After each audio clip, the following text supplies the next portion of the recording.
en supervision, c'est la capacité bienveillante de pouvoir identifier, libérer et développer les capacités et le potentiel d'une personne pour que déjà cette personne puisse s'épanouir et puis deuxièmement puisse mieux contribuer à la société.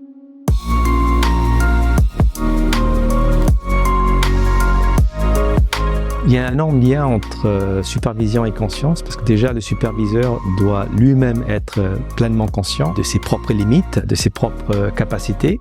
Et puis deuxièmement, c'est comment aider le client à prendre conscience de son potentiel. Pour moi, la conscience a 3 dimensions. Il y a une dimension cognitive, une dimension affective et puis une dimension qui est agissante. Le rôle d'un superviseur, c'est de pouvoir développer et amplifier cette conscience réflexive, cette conscience affective et cette conscience agissante auprès des clients.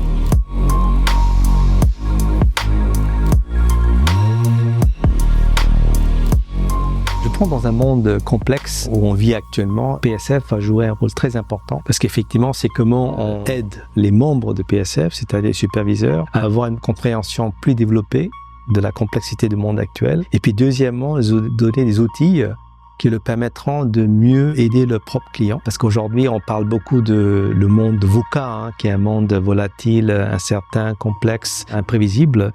Et là, je pense que PSF a un rôle important à jouer, c'est-à-dire comment donner des repères aux clients, de sorte qu'ils puissent naviguer ces eaux troublantes qu'on va traverser dans les 3 années à venir.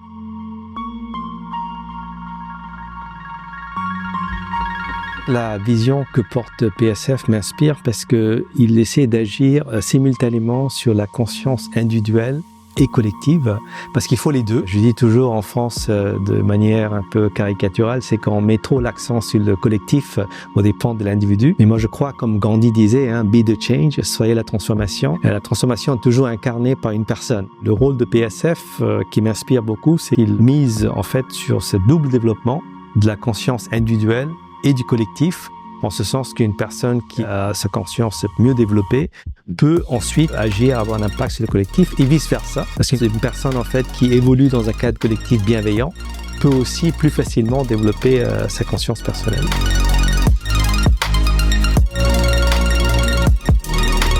Le mot de la fin, c'est que je dirais, je suis nature optimiste. Et j'aimerais que justement, vous, les auditeurs qui nous écoutez, me regardez, gardez votre optimisme dans un monde assez complexe et troublant.